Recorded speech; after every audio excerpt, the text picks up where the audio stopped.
Agora, eu sou, talvez eu tenha sido uma das pessoas mais escrutinadas. E em seguida ela gera. Às vezes você compra um outro ativo que ele não tem essa liquidez, esse rendimento tão explícito. Não, são dois tipos de ativo. Às vezes a gente tem outros ativos que o Banco Master, o nosso modelo de negócio, era um mix do consignado, que eram ativos realmente de mais curto prazo, e outros ativos de mais longo prazo, que geralmente dão até mais rentabilidade. Esse era o modelo que a gente estruturou o nosso negócio, e é um modelo que não só o BRB estava interessado, como investidores estrangeiros e outros investidores, né? A gente vê muito na mídia as pessoas criticando o modelo nosso, mas até, como eu disse, até o dia 17 a gente estava dando resultado e estava solvente dentro do mercado. Então, é um modelo que se provou operacionalmente bom ao longo do tempo. Certo ou errado, se a gente errou, é uma questão de opinião de negócio, mas os ativos, o mix de ativos nossos, como eu disse antes, ele era constantemente auditado pelo Banco Central. E a precificação desses ativos é a gestão de risco, doutor. Então, o Banco Central atua com diligência nisso, sempre no seguinte sentido: olha, esse ativo aqui, ele está no seu balanço por 10 mil, mas ele tem um prazo de recebimento mais longo. Então, acho que você precisa aplicar uma medida prudencial maior. Então, a gente rebaixa esse ativo de 10, ele passa a valer 5 no balanço. Esses são os pedidos de provisão que o Banco Central menciona, inclusive, que ele fez em diversos ativos nossos. Com toda a pressão de fora, de mídia, etc., a gente tinha um nível de provisão dos ativos de longo prazo extremamente pertinente com cada um deles. Isso é uma regra de ponderação de risco e de Basileia que a gente sempre seguiu à risca e sempre foi auditado pelo Banco Central. Por isso que, quando eu falo os ativos que a gente entregou para o BRB, já não é que estavam fora, eram de outros, eram ativos já auditados dentro do Banco Master. Entendi.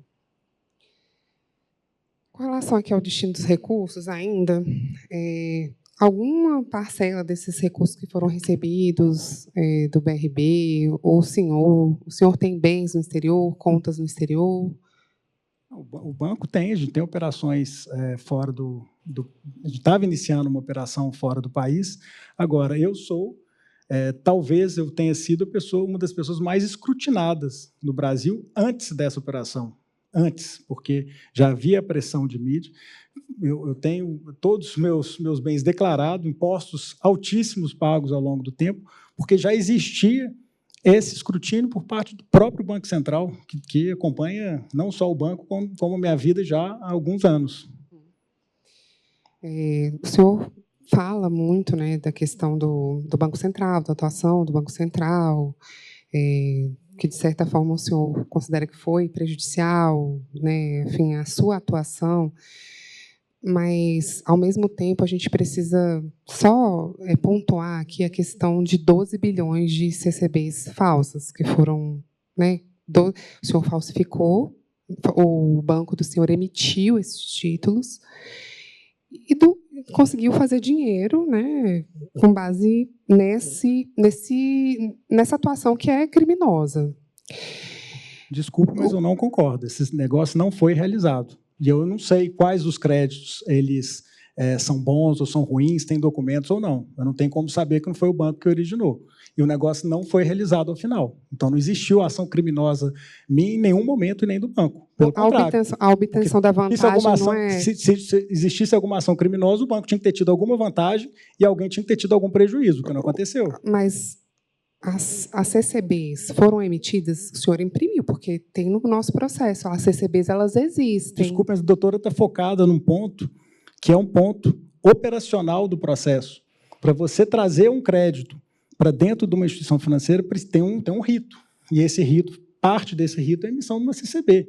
Agora, tanto o negócio não foi concretizado que a gente não registrou nenhum prêmio. Eu poderia ter registrado o prêmio da operação da venda para o BRB. Como a gente tinha um contrato que dependia ainda de ser performado, a gente deixou ele numa conta transitória. Eu poderia ter registrado o prêmio, eu poderia ter cobrado de clientes. A gente não teve nenhuma vantagem com o negócio ao final. Porque essa conta que o senhor mostrou para mim não é a conta do prêmio. A conta que tem aqui é a conta dos pagamentos a terreno. Mas o prêmio também estava na conta transitória. Ele não foi registrado o prêmio no balanço do banco.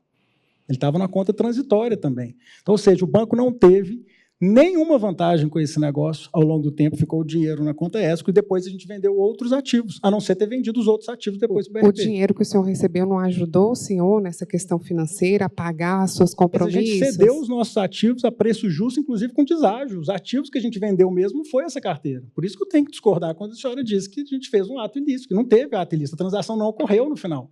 E é por isso que a gente podia ter evitado isso aqui tudo. A transação não aconteceu.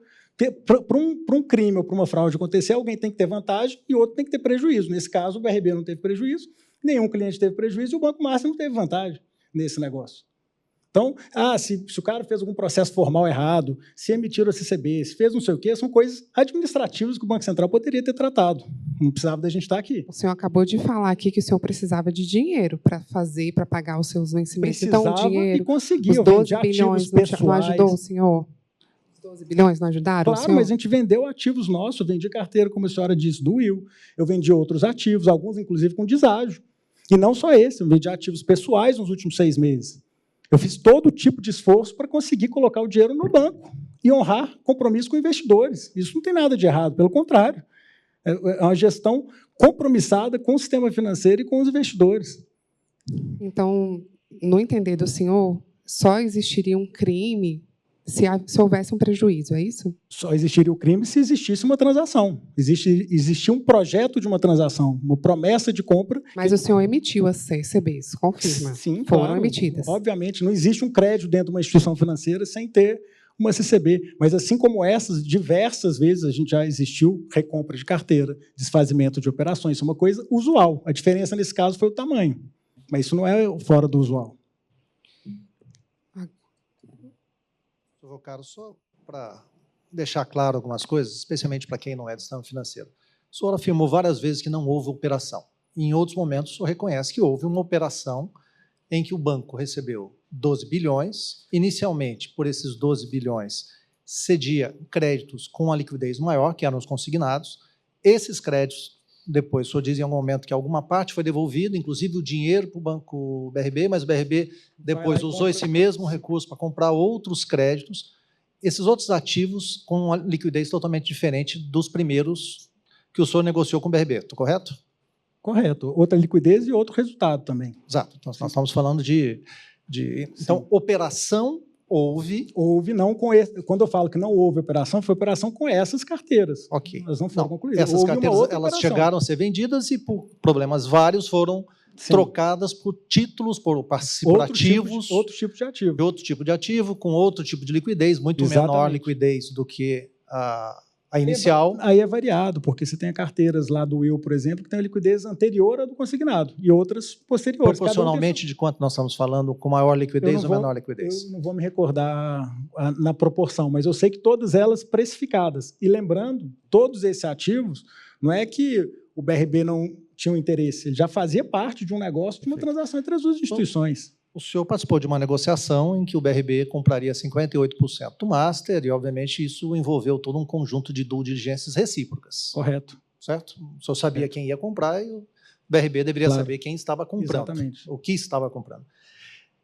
O índice de liquidez do BRB, nesse momento, olhando as regras de Basileia, ele era compatível com essa mudança de liquidez da carteira nova de ativos?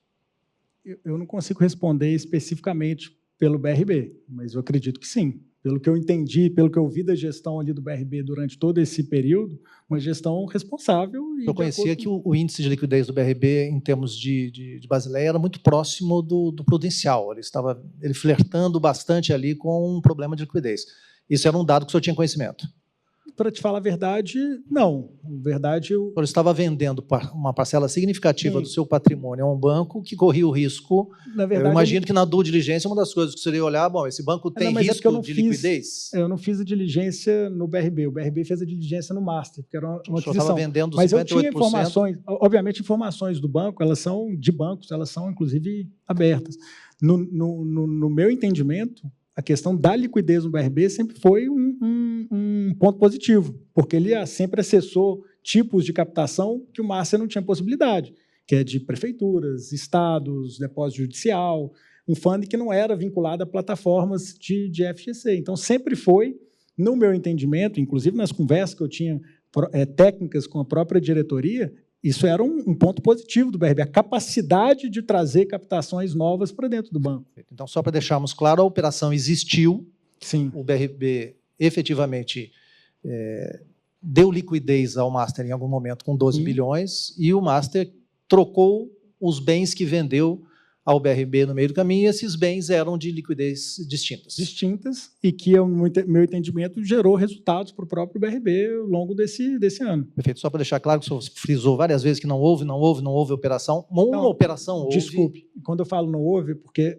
o doutor tinha dito que a gente tinha feito uma transação ilícita, e essa operação não aconteceu. Porque existiu diversas outras, não só essas dos 12 bilhões, mas anteriores, posteriores operações com o BRB. Tá certo. Um outro ponto que o senhor frisou bastante e fez questão de deixar bastante claro a sua resignação é o fato de que o senhor disse que o Banco Central o estava escrutinando diariamente.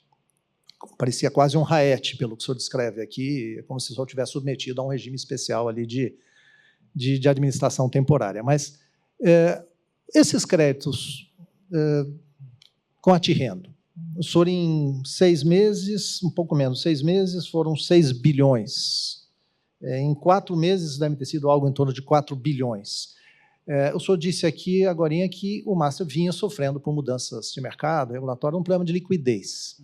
Quanto significavam, no fluxo de liquidez do Banco Master, essas operações, nesse primeiro quadrimestre ali de 2025? Na verdade, doutor, nos últimos trimestres, a originação e cessão de ativos tinha se tornado a principal fonte de captação do banco, porque foi fechada as fontes originais de captação, que eram as plataformas. No momento ali do anúncio do BRB, inclusive, elas fecham-se por completo. Já existia uma pressão por conta da mudança da regra que tinha acontecido anterior e depois fecha-se completamente por questões mercadológicas. Então, o banco, nos últimos meses, nos últimos 24 meses, o fluxo de captação e entrada de recursos era por cessão de ativos e aportes que a gente vinha fazendo pela holding. Perfeito. Mas, ainda nessa... Basicamente, era quase que a totalidade dos recursos. E dessa totalidade de recursos, quanto significava a operação com a Tirreno? Em termos de quê? De originação? O senhor falou que o senhor mudou o plano de negócios do banco, passou a ser essencialmente captação desse tipo de consignados, vamos chamar assim, para uma linguagem mais leiga. Desse conjunto de consignados, o senhor negociou em 4 meses, 4 bi, em 5 meses e um pouquinho, 6 bi com a Tirreno. Sim. Além da Tirreno, quanto o senhor negociou? Ou quanto a Tirreno significava nessa nova estratégia de negócio do Master? Nessa nova estratégia, basicamente, a gente tinha concentrado muito nisso. Então, 70%, 80% ali, vamos dizer assim. Então, a gente tinha parado já, naquele momento, desde novembro do ano passado, de fazer originação de ativos de mais longo prazo. Posso dizer que a Tirreno, então, era certamente o ponto de maior preocupação do Master naquele momento, porque se ela estava com 70% na verdade, da nova estratégia... A gente não tinha leitura Tirreno ainda, tá, doutor? Agora existe Tirreno. Na época, eram carteiras de crédito consignadas, assim como a gente tinha... Compradas da Tirreno. Portfólioos de crédito. Mas compradas da Tirreno. Sim, sim. Sim. O senhor não negociava com quem estava além da Tirreno. O senhor tinha apenas a Tirreno. A Tirreno lhe vendia, às vezes... Não, eu estou dizendo que, para efeito de portfólio do banco, era um portfólio de carteira de clientes. O senhor fazia negociação com a Tirreno, às vezes, em fevereiro, com diferença de 2 dias, de 300 bilhões, 2 dias depois mais 200 bilhões. Foi um plano ali, não foi essa diferença de dias, ali foi um plano de carteiras que existiam, que foram oferecidas e que a gente foi executando esse plano. O senhor conhecia, o senhor disse aqui, o controlador da Tirreno, que era uma empresa nova, o senhor o conhecia do mercado. Sim. Tinha uma pessoa que o senhor não sabia quem era, que depois veio a saber que trabalhou para o Banco Master. Então, como gestor do banco, numa due diligence de alguém que está comprando, se transformou em 70% da sua liquidez, vamos dizer assim. O senhor analisou, não se preocupou em algum momento com a Tirreno e as suas formas de trabalhar e a facilidade com que ela gerava? O Banco Master tinha capacidade de gerar 300 bilhões e 2 dias depois mais 150 milhões, desculpa. Na verdade, o banco chegou a originar 500 milhões, 400, 500 milhões por mês. Nos últimos meses tinha sido reduzido até pela questão de liquidez. A gente tinha reduzido um pouco o nosso tamanho. Mas esse mercado é um mercado grande. Então, existem portfólios em empresas, em entidades, em bancos. Mas uma empresa recém-inaugurada, uma empresa que tinha sido formada em dezembro, em 4 meses ele consegue 4 bilhões? Na verdade, a gente estava se pautando por uma outra empresa, que era a Carta, pela pessoa que tinha 25 anos de mercado, por diversos outros, com certeza, sub-originadores que tinham a expertise por baixo da empresa. Perfeito. E nesse tipo de análise, a gente faz a análise da empresa, e tinham vários correspondentes bancários no banco, você faz uma análise procedimental da empresa, mas como você não corre o risco da empresa, o risco a ponta, se preocupa com o portfólio de crédito. Perfeito. O senhor disse várias vezes que o Banco Central escrutinava diariamente. Essas operações, elas foram lançadas no SCR? Sim, acredito que sim. Então, todos esses créditos consignados foram lançados no SCR? Acredito que sim. Porque, se não lançados... Porque, como a gente comprou e vendeu, pode ser que a gente tenha transferido somente pela B3. Eu não tenho certeza. Perfeito. E como última pergunta... Claro. Não, fique à vontade. Eu vou mudar de tema. Então. É porque a gente acabou de falar novamente nos créditos, e tem um último aspecto que eu acho interessante, é que a Cartus, que é a instituição financeira do parceiro Henrique Pereto, quando ela responde a questão dos créditos cedidos para Tirreno, Banco Master, ela nega que tenha cedido. Sim, porque não foi com a Cartus, né? Foi com a Tirreno. Acho que ele saiu ali da sociedade na hora que foi fazer o negócio. Não, é porque a Cartus nega que tenha cedido esses créditos a Tirreno, só que o BRB, ao menos o BRB, alega que os créditos foram gerados pelos correspondentes bancários da Cartus, e, portanto, e ele junta um acordo operacional entre Cartus e Tirreno. Então, o BRB fornece essa informação de que os créditos eram advindos da Cartus. E a Cartus nega que tenha cedido qualquer crédito a Tirreno. Os créditos que a Tirreno vendeu ao senhor, a Cartus, que seria a originadora da originadora, porque a Tirreno era uma empresa de prateleira. Nesse caso específico, a gente acha que já tinha tido negócio com a Cartus. Nesse caso específico, a gente não teve realmente nenhum negócio com a Cartus, foi com a Tirreno. O que a Tirreno fazia por trás, com quais eram os negócios, naquele momento inicial, a gente não tinha... Não, é só por isso. Assim, como o senhor se sente sabendo que a Tirreno, que em tese é do mesmo dono, né, são mesmos donos, Pereto, dono da Cartus, Pereto, dono da Tirreno. A Tirreno, criada em dezembro e iniciando já as operações com o Banco Master, operações muito volumosas, né, já em janeiro, em tese, com créditos da Cartus. Porém, a Cartus também não se reconhece como originadora dos créditos. Ele diz que esses créditos que o senhor emitiu a CCBs, eles foram destinados a 2 fundos. Então, os créditos que o senhor emitiu, eles são duplicados no mercado. O senhor emitiu a CCBs e eles pertencem a 2 fundos de investimento. Como o senhor enxerga esse tipo de falha no compliance do seu banco? Olha, no momento que a carteira é passada pela Tirreno para o fluxo operacional do Master, tem um procedimento, é feita uma checagem para ver se aquela operação tem limite, tem o limite certo, tem a checagem de compliance do cliente, tem a análise de crédito do cliente. Então, na verdade, no momento inicial, uma vez que está cadastrado ali a Tirreno como originadora, não importa quem ela utilizou, quem fez na ponta, o que importa é, como eu disse no começo, o crédito final, é o cliente final. E esse crédito foi analisado não só pelo Master, mas depois pelo BRB. E nessa análise inicial era um crédito que preenchia os requisitos, obviamente faltavam documentações, que por isso a gente deixou no contrato que deveria ter um procedimento de enviar aquelas documentações dentro daquele prazo. Mas, na primeira análise, na análise procedimental inicial, não existia problema naquele crédito. Tanto que a gente passou na nossa análise, depois foi para o BRB e passou no do BRB.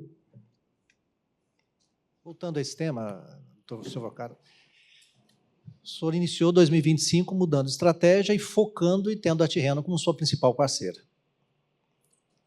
O senhor acabou de dizer que 70% da liquidez vinha das operações com a Tirreno.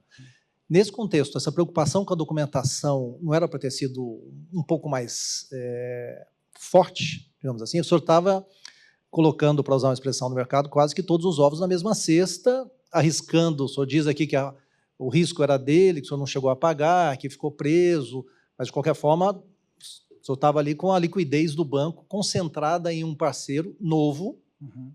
Um dos sócios tinha 25 anos de mercado, mas a entidade em si era nova. Sim. O senhor analisou, acabou de nos dizer que analisou, a equipe do senhor analisou e entendeu que havia coerência na aprovação dos créditos ao tomador final, e ainda assim isso se perdurou 4, 5, 6 meses sem que a documentação chegasse num volume de 4 bilhões, 6 bilhões. Como é que isso... Na verdade, não é que não chegou a documentação, ela foi chegando em partes ao longo do tempo.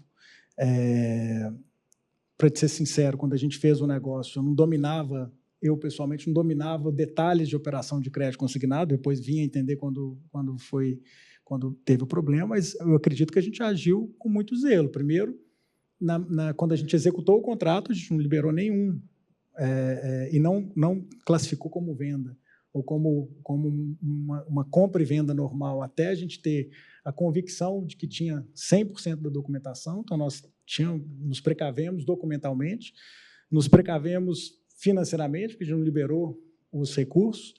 Então, ali, naquele momento, quando a gente olha especificamente esse tema, a gente estava muito envolvido também na transação do BRB, de aquisição, em auditorias, etc., no momento que o tema é levantado e que a gente entende que realmente não tinham chegado todos os documentos, que eles foram chegando parcialmente, E, como eu disse no começo, não existia um problema naquele momento, não existia uma comunicação formal do Banco Central, olha, existe esse problema aqui. Mas era do Banco Central a obrigação ou era do banco a diligência? Não, era do banco, mas a gente estava fazendo. Então, naquele fluxo normal de um negócio ali de fevereiro, março, abril, no momento que a gente identifica, e nas conversas com o BRB, a gente determina ali em maio executar, e a gente parte por uma execução de cancelar a transação. Então, acredito que dentro do cenário que existia naquela ocasião da instituição, a gente já agiu com rapidez e com zelo. Mudando de assunto, uma última pergunta, e retomando uma pergunta que a doutora Janaína fez, o senhor teve acesso a documentos sigilosos do Ministério Público Federal, especificamente a 2 procedimentos de investigação em relação a esse caso? Não tive. Perfeito. Satisfeito, excelência. Eu agradeço, senhor Vocaro, por estar aqui hoje. Eu agradeço os doutores por estarem aqui. Se o senhor tem alguma... Se tiver alguma... Pode. Se eu quiseres. Eu queria só fazer uma fala final. Pode. Só antes, eu vou fazer pouquíssimos... O doutor Adamec. Há uma determinação do ministro que a senhora realizar algumas perguntas que foi feito no roteiro. Ele gostaria que a senhora fizesse essas perguntas, pode consignação ou esclarecimentos solicitados pelo ministro. Certo. Então, doutora Adamec, eu não fiz exatamente iguais as que vieram, mas acredito que todos os temas foram esgotados aqui. Eu peço até desculpa e eu confesso que o senhor me entregou aqui ontem, hoje, as perguntas que o ministro gostaria que fossem realizadas. Eu segui aqui o script praticamente...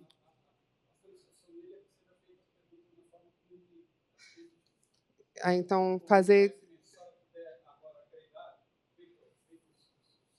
Ele quer que se ele quiser que eu leia desde o início, a gente vai refazer. O senhor quer que refaça?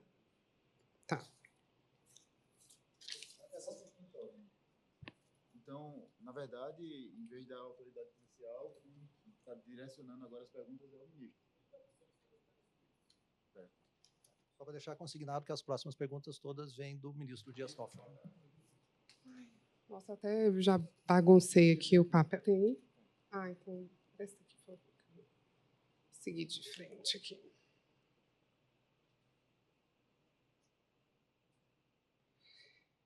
Eu peço que o senhor esclareça de forma objetiva qual era a sua posição formal e sua atuação prática na estrutura decisória do Banco Master entre 2023 e novembro de 2025, especificando quais decisões estratégicas dependiam de sua anuência direta, se operações relevantes de aquisição e cessão de carteiras de crédito exigiam seu conhecimento ou aprovação, e se havia alguma instância interna capaz de aprovar operações dessa magnitude sem a sua ciência.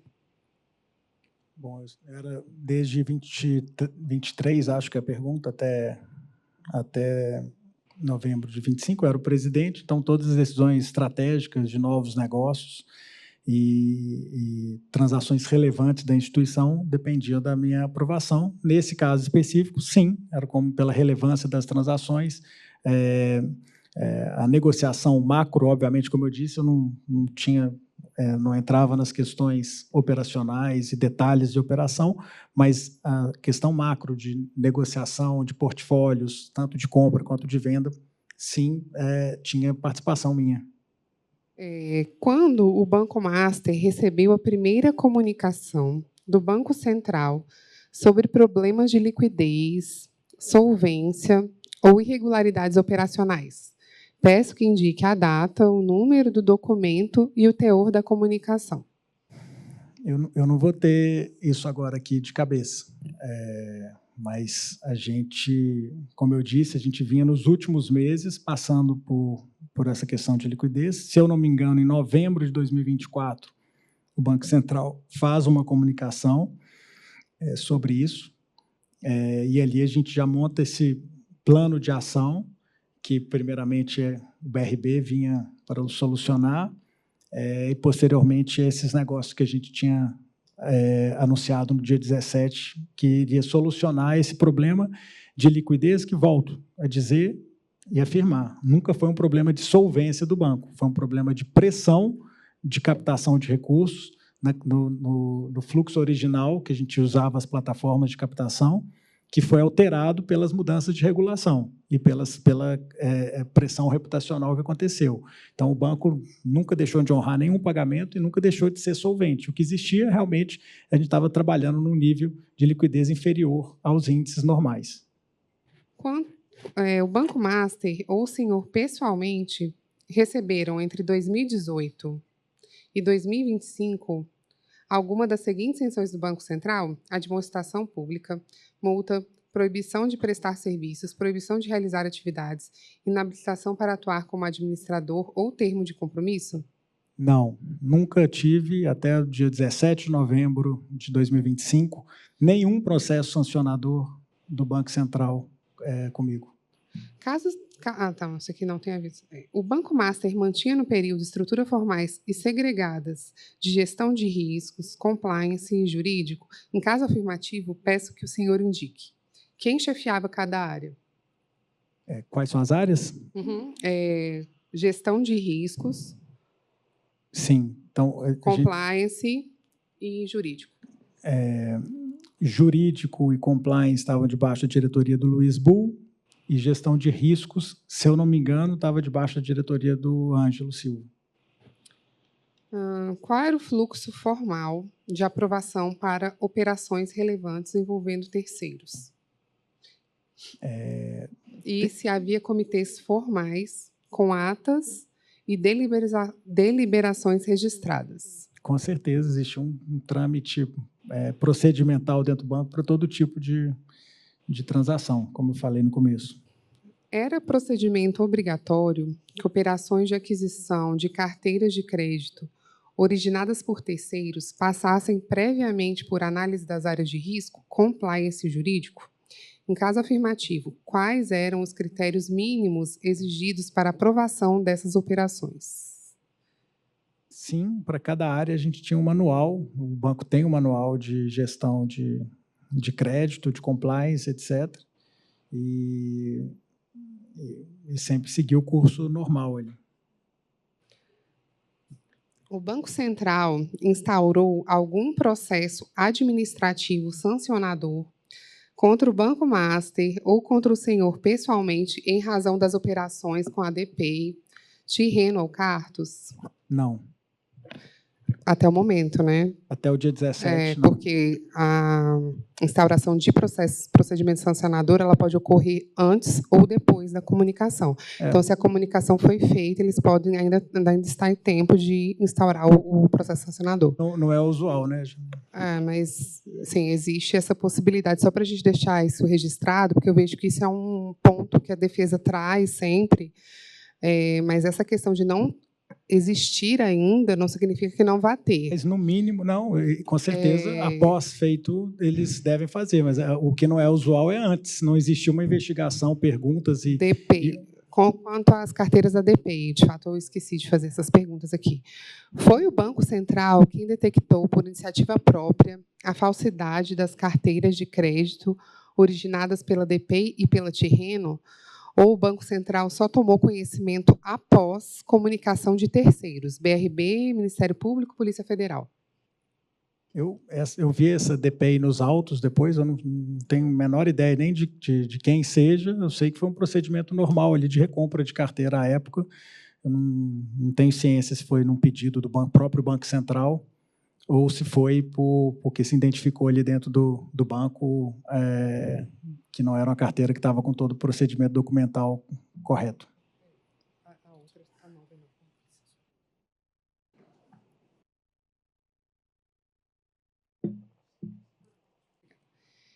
Se o Banco Central detectou as irregularidades por conta própria, em que data isso ocorreu, se foi informado por terceiros, quem informou e quando? Das carteiras... Da DPI. DPI? Não tenho ciência. Eu sei que foi feito esse negócio e foi rapidamente desfeito no início do ano. Não tenho conhecimento como foi a época. Entre a detectação das irregularidades e a liquidação extrajudicial do Banco Master, dia 18/11/2025, quanto tempo decorreu? O senhor considera que o Banco Central agiu com a celeridade necessária? Não acredito que agiu. Acredito que a ação do Banco Central, ao final, no dia 17, prejudicou não só a mim, mas principalmente o mercado financeiro, o sistema financeiro, uma vez que havia uma solução de mercado para o banco, que até ali, como eu disse, era solvente, e a partir dali seria ainda mais sólido com a entrada dos investidores, ou seja, no modelo usual deveria ter sido analisado, deveria sim, obviamente, investigar essa questão das carteiras, mas não propiciar e executar não somente uma operação e uma liquidação do banco, gerando esse prejuízo que poderia ter sido evitado. Segundo os documentos do Banco Central, após a recompra da carteira de DPI pelo Master, em 12 de fevereiro de 2025, não foram realizados novos exames pelo BC. Por que o Banco Central interrompeu a fiscalização justamente quando descobriu que as carteiras eram falsas? Eu entendo que essa questão, pelo menos o Banco Central nunca me informou que as carteiras eram falsas, eu entendo que a gente desfez a operação, ou seja, não concluiu a operação, e o Banco Central tinha dado o tema por encerrado. Aliás, isso foi conversado dentro do próprio trâmite de negociação da fusão com o BRB. Pode explicar também qual a natureza dessa carteira da DPI? Você estava dizendo da DPI? Sim. Eu não tenho informação, era um volume pequeno, esse tema chegou para mim na época que existia uma carteira que estava com nível de reclamação acima do usual, e a gente rapidamente, sempre com boa fé, mandou a gente recomprar e desfazer a operação. Mas não foi um negócio que eu me aprofundei, eu não sei nem de quem é essa empresa. O Banco Central emitiu algum alerta ao BRB sobre a situação do Banco Master antes que o BRB continuasse adquirindo carteira de crédito? O senhor tem conhecimento? Em 2025? Caso negativo, o senhor entende que o BC falhou em seu dever de supervisão prudencial? Não, na verdade, eu acredito que a área de fiscalização presidida pelo senhor Ailton, até o momento do dia 17, atuou com a diligência normal, porque eram debatidos diariamente os pontos com relação tanto ao Banco Master, quanto à negociação do BRB, quanto às carteiras. Esse tema das carteiras, inclusive, como eu disse antes, acho que passou desapercebido, ele estava dado como encerrado, porque a gente tinha substituído. A gente estava tratando já de outros temas, que era a tentativa da conclusão da aquisição societária, que acabou não se concluindo, e, a partir daí, a gente foi migrando para outros assuntos, que era trazer os investidores estrangeiros. Então, o Banco Central, naquele momento, até aquele momento, no meu entendimento, estava trabalhando, e aí eu acho que, talvez não o Banco Central como um todo, trabalhava por uma solução. E eu acho que o grande problema que aconteceu nessa história, doutor, infelizmente, é que dentro do Banco Central existiam pessoas que queriam uma solução de mercado, e existiam outras pessoas, departamentos, que queriam que acontecesse o que aconteceu, e acabaram vencendo. Acho que essa é a grande questão. Então, talvez o Banco Central como um todo, na minha opinião, não falhou, mas eu acho que algumas áreas e algumas pessoas falharam muito, não só comigo, mas com o sistema financeiro. Considerando especificamente a empresa DPI Soluções e Pagamentos Limitada, peço que o senhor esclareça em que data o Banco Master iniciou relações comerciais com essa empresa, qual foi a primeira operação realizada e quem aprovou o início dessa relação comercial. Pelo volume dessa carteira, eu não tinha conhecimento, não participei dessa transação, acredito que tenha sido uma negociação, essa, e que foi rapidamente desfeita quando se identificou um problema. O próprio Banco Central atestou isso, esse assunto já tinha sido... aliás, isso que eu estou dizendo, a tratativa do Banco Central com relação à DPI, DPI, né? A tratativa do Banco Central com relação à DPI é exatamente o que eles colocaram nos autos do processo. Quando o Ministério Público questiona, olha, essa DPI não foi executada, já foi substituída, acabou, não existe prejuízo para ninguém. É a tratativa que a gente imaginava que tinha sido dado no caso da Tirreno também. Então, foram 2 pesos, 2 medidas. No caso da DPI, o Banco Central fala, olha, Ministério Público, não tem mais nada sobre isso, a transação não ocorreu, foi desfeita. No caso da Tirreno, nosso entendimento deveria ter sido, estava sendo executado o mesmo raciocínio, e que eu fiquei sabendo no dia 17 à noite que não. As aquisições de carteiras atribuídas à DPI passaram formalmente pelas áreas de risco, compliance e jurídico do Banco Master? Caso a resposta seja afirmativa, peço que indique quem elaborou os pareceres, relatórios ou notas técnicas e que sejam juntadas respectivas cópias. Caso a resposta seja negativa, peço que esclareça por qual razão uma operação dessa magnitude dispensou essas análises. Com certeza passou no trâmite normal, eu não tenho disponibilidade dessas análises, desses relatórios, aliás, mais de nada do banco desde o dia 17, eu não tenho acesso a nada, então não consigo contribuir com isso. Peço que o senhor identifique quem, no Banco Master, conduziu a interlocução operacional e negocial com a DPI, especificando.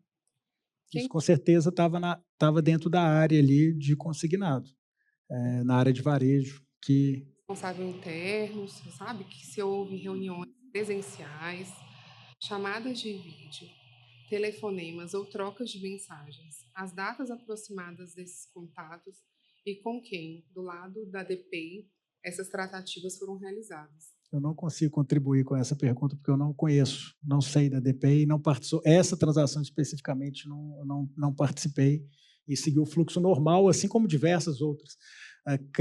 Acreditem, mas o negócio do consignado se tornou tão relevante dentro do banco e com tantas pessoas que boa parte aliás, grande parte dos representantes, dos agentes de cobrança, né, que se chamam os pastinhas, né, que fazem a venda, eu não conhecia quase nenhum. Anteriormente era tocado pelo meu ex-sócio Augusto e por toda uma equipe que foi criada ali embaixo do banco, e eu, na verdade, eu não tinha acesso. Então, eu não conheço, eu não posso contribuir por isso, com essa empresa por conta disso. O senhor tinha conhecimento, à época, do perfil econômico e funcional da representação formal da DPI, inclusive do fato de se tratar de pessoas sem estrutura empresarial, sem capacidade financeira compatível e sem histórico no mercado de crédito? Caso tivesse esse conhecimento, peço que esclareça quem decidiu que essa circunstância não impediria a contratação.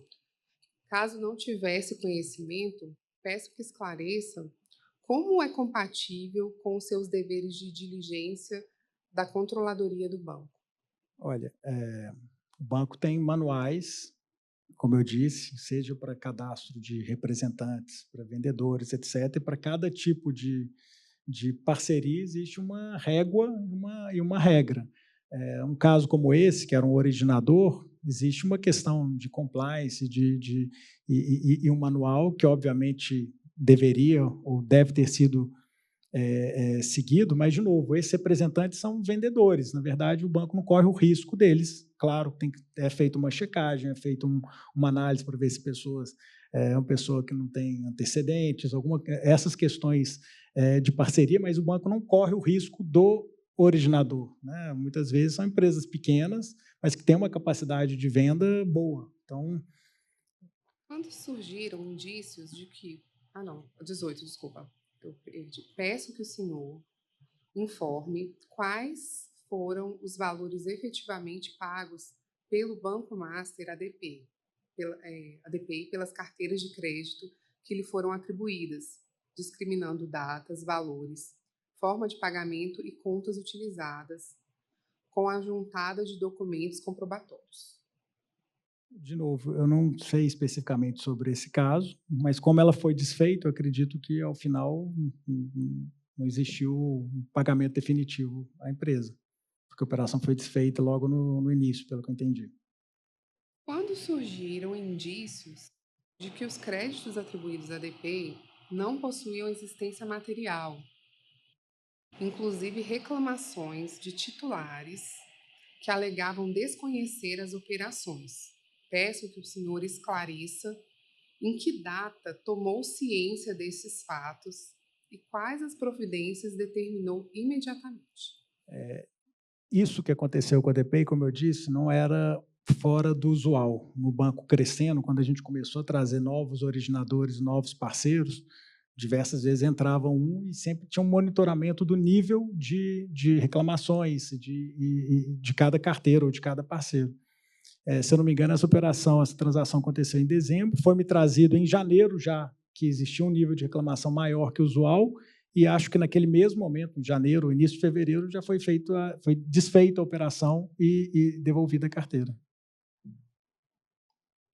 Ou seja, a gente agiu com rapidez nesse caso. Constatação de que os créditos atribuídos à ADP eram falsos ou inexistentes, o Banco Master exigiu a devolução dos valores pagos à ADP? Eu acredito que, assim como no caso da Tirreno, no caso da ADP, também não havia sido liberado ainda recursos para a empresa, que quando a gente desfez, eu não tenho conhecimento específico, não me recordo como foi feito à época, mas o Banco Master não teve qualquer prejuízo com esse tema da ADP e nem ninguém. Caso a resposta seja afirmativa, indique quando, ou seja, não, então, na verdade, o senhor não pagou, né? Então, mas foi semelhante ao que aconteceu com a Tirreno, não houve o pagamento efetivo. Após a identificação das irregularidades envolvendo a ADP, o Banco Master comunicou formalmente os fatos ao Banco Central do Brasil, a CVM ou as autoridades policiais. Caso a resposta seja afirmativa, indique datas, destinatários e documentos enviados. Caso a resposta seja negativa, esclareça por que tais comunicações não foram realizadas. Formalmente, acredito que não. E aí, de novo, pode ser que sim, dentro das áreas lá de compliance tenha sido comunicado, porque tem um procedimento lá usual do banco, e diversas vezes havia comunicações à COAF e a outros órgãos que eu não tinha ciência. A área de compliance tinha autonomia para poder fazer isso. Então, se foi realizado, eu não tenho ciência. Da minha parte, não foi feito nenhum comunicado formal, existiu um comunicado informal ao Banco Central, nas conversas que a gente tinha diária com a fiscalização, que a gente tinha desfeito um volume maior, porque, como eu disse, isso já era usual. Em várias regiões, ou carteiras, ou originadores, diversas vezes aparecia algum foco ali, seja o banco já foi alvo de quadrilhas de falsificação de crédito, inclusive existiu um inquérito sobre isso, que a gente comunicou formalmente. no Sul, em outras regiões, que a gente teve que atuar e a gente tinha esse monitoramento para checar o nível de reclamações. Então, nesse caso, como foi um caso que superou a normalidade, houve o comunicado do desfazimento por mim, na época. Acho que acabou a luz aí. Tá. Então, foi comunicado por mim de maneira informal, mas não oficialmente. Continua a gravação mesmo assim? Ou... Pode continuar, então, né?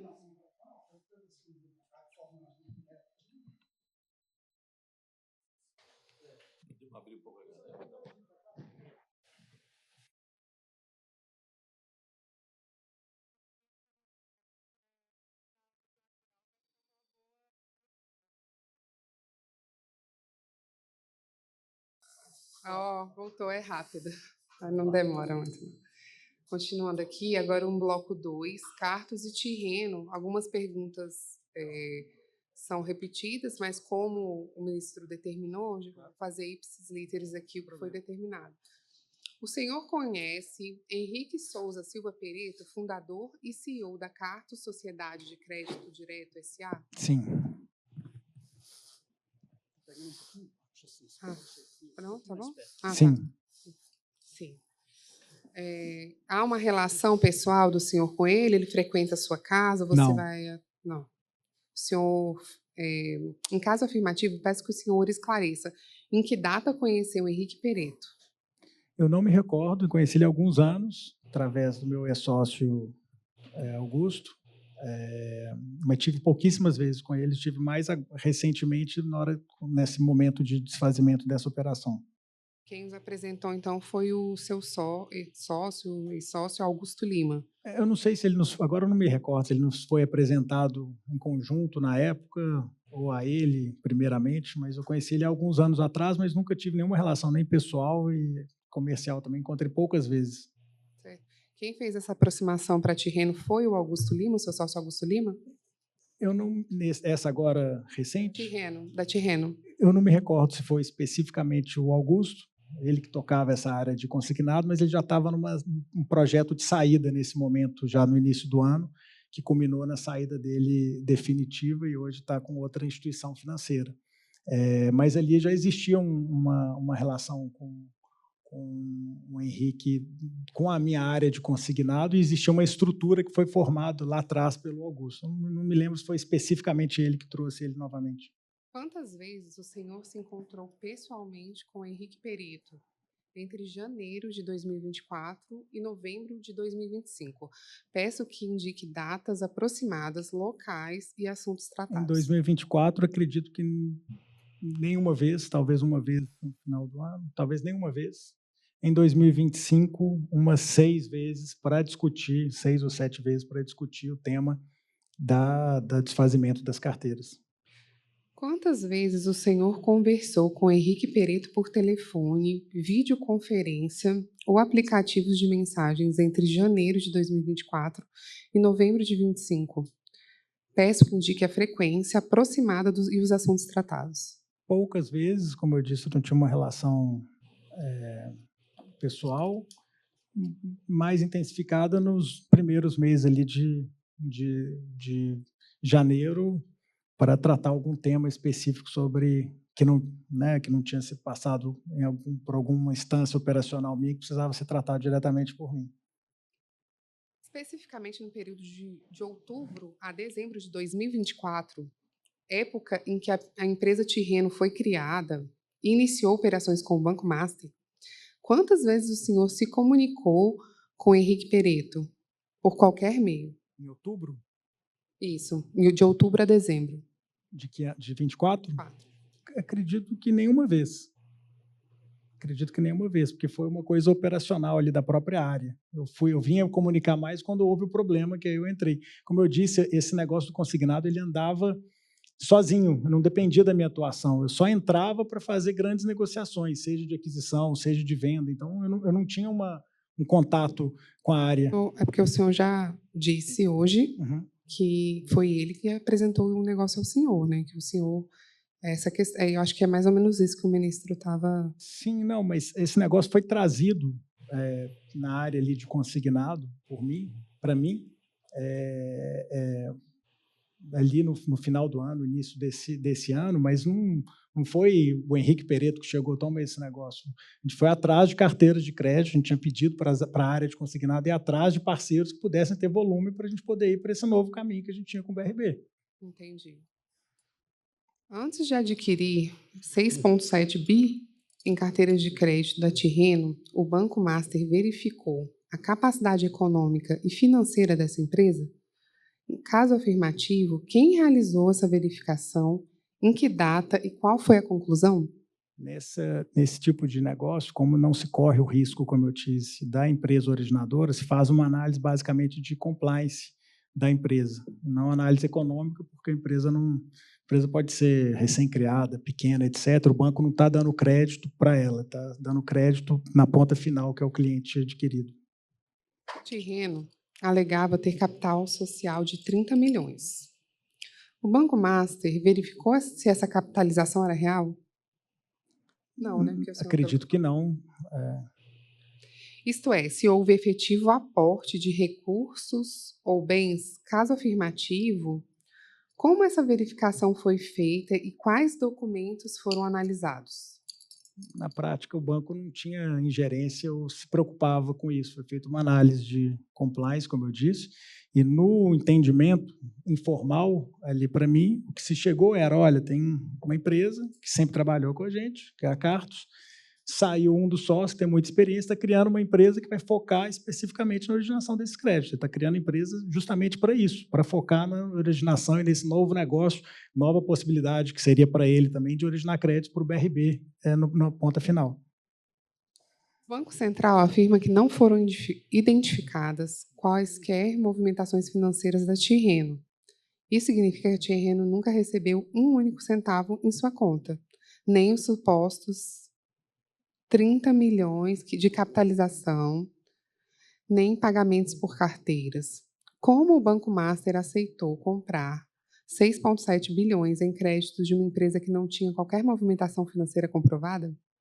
De novo, o risco do banco nunca foi a Tirreno. Então, a gente sabia que era uma empresa recém-criada, mas por alguém que tinha expertise de venda e que tinha várias outras empresas que ele tinha acesso de vendedores. Ou seja, era uma empresa intermediária. Então, para o banco não tinha muito... Segundo a Junta Comercial de São Paulo, Henrique Pereto, dono da Cartus, que originou 100% das operações, aparece como investidor da Tirreno em dezembro de 2024. O Banco Master identificou essa conexão antes de celebrar contrato com a Tirreno? Sim, né? Que o senhor sabia? Claro, foi mais pela pessoa do que pela empresa. Se identificou, por que contratou com uma empresa cuja capitalização vinha justamente do dono da originadora das carteiras? Se não identificou, como é possível que uma due diligence básica não tenha revelado esse fato público registrado na Junta Comercial? Como eu disse, isso não era relevante para a transação das carteiras.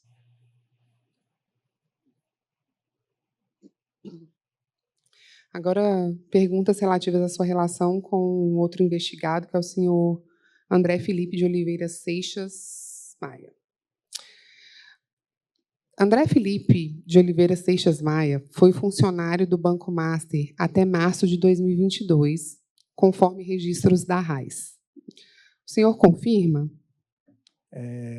Não posso confirmar, desculpe, porque eu não tenho certeza. Eu não conhecia ele a essa época, não tinha estado com ele ainda. Não sei, passa. Cadê? Como é que é? É porque ele não conhece. Ah, não, peraí. Ah, não, mas também vai ter mais perguntas.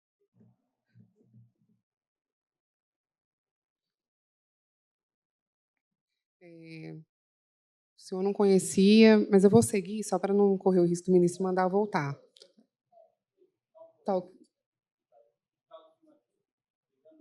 Então pode passar, né? Eu fico com medo só depois de ter que voltar. Pode voltar.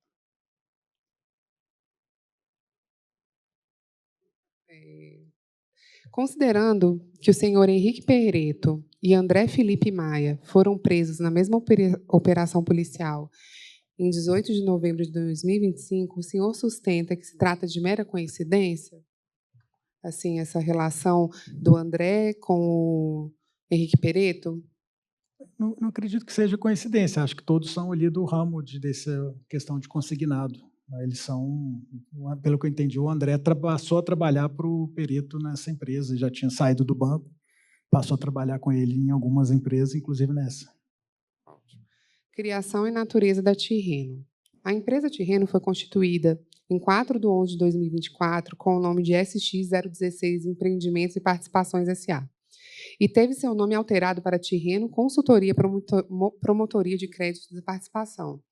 O Banco Master celebrou o contrato de parceria com a Tirreno 3 dias depois, em 5 de 12 de 2024. O senhor tinha conhecimento da recente constituição da empresa? Não conhece esse nível de detalhe, mas sim tinha sido me informado que o Pereto havia saído da sociedade para criar uma nova empresa para poder fazer a parceria com o banco. O senhor sabia que o primeiro responsável fiscal da empresa que se tornaria a Tirreno, Daniel Moreira Bezerra, registrou outras 91 empresas com nomes semelhantes, SX01, SX02, conforme identificado pelo Banco Central? Não tinha conhecimento, eu vi nos autos, mas eu acredito que isso é uma firma que trabalha com esse tipo de coisa, de empresas de prateleira para... Quem apresentou a empresa Tirreno ao Banco Master como potencial parceira para aquisição de carteiras de crédito? Essa eu já respondi, né, pelo conhecimento com o Pereto, né? Não foi a Tirreno, foi o Henrique Pereto. Quem do Banco Master conduziu a negociação do contrato de parceria com a Tirreno celebrado em 5 de 12 de 2024? Aí tem um roteiro, como eu disse, lá do banco, tem a área jurídica, a área de compliance, seguiu um roteiro normal ali do jurídico. Por que o Banco Master celebrou o contrato de parceria com uma empresa que tinha 3 dias de existência sob aquele nome? Não tinha histórico operacional, não tinha movimentação financeira e era dirigida por um ex-funcionário do próprio banco? Na verdade, ali o objetivo era fazer parceria com as pessoas, né, independente de qual veículo que eles usassem. O veículo foi criado especificamente para parceria. Com relação, eu tenho uma pergunta, vou abrir aqui, porque foi outra questão que chamou a atenção na hora da análise do relatório sucinto das diligências e do exame dos documentos, que é o fato que os documentos eles não foram assinados digitalmente, eles são antedatados. Isso é uma prática comum no Banco Master? Vocês não assinam digitalmente os documentos? Eu não tenho conhecimento sobre isso, porque acho que tem os dois modelos lá. A gente tinha assinatura física e assinatura digital, não tem E conhecimento. aí, assim, eles são levados para autenticação em cartório só depois das perguntas, né, da questão da fiscalização realizada pelo Banco Central, e que seriam encaminhadas pelo BRB, não foram encaminhadas pelo Banco Master, porque o Banco Master aponta como originadores as associações. De fato, isso foi uma movimentação realizada a pedido do BRB, essa questão da autenticação no cartório, houve uma movimentação nesse sentido de formalizar essa documentação para que ela fosse apresentada pelo BRB, ou isso já tinha sido feito antes? Eu não tenho conhecimento específico, mas acho que é um trâmite normal, como muitos negócios. Você faz os documentos e aí na hora no momento de apresentar, você vê que tem alguma falha ali que não foi autenticada no dia, você vai, acredito que tenha seguido um trâmite normal ali de negócio. Agora segue um novo bloco. Segundo o relato sucinto do Banco Central, não foram identificadas quaisquer movimentações financeiras na Tirreno, em consulta ao sistema de pagamentos, TED, PIX, boleto ou câmbio, nem registros de aplicações financeiras em entidades registradoras ou em cotas de fundos. O senhor confirma que a Tirreno nunca movimentou qualquer valor no sistema financeiro? Eu não tenho conhecimento disso, eu tenho conhecimento do que ela movimentou no Banco Master, que foi a conta ali remunerada que foi criada para ela. Se a Tirreno nunca movimentou dinheiro, como ela adquiriu as carteiras de crédito que posteriormente vendeu ao Banco Master? O que eu entendo, a Tirreno era uma intermediária do processo, né? E Eu não tenho conhecimento específico de como que foi executado por ela essas questões Ela era na uma compra. intermediária de quem? De aquisição de carteiras, né? Ela não era uma empresa originadora, ela era ela mesma, né? Ela tinha outros agentes que faziam a originação, ao que eu entendo.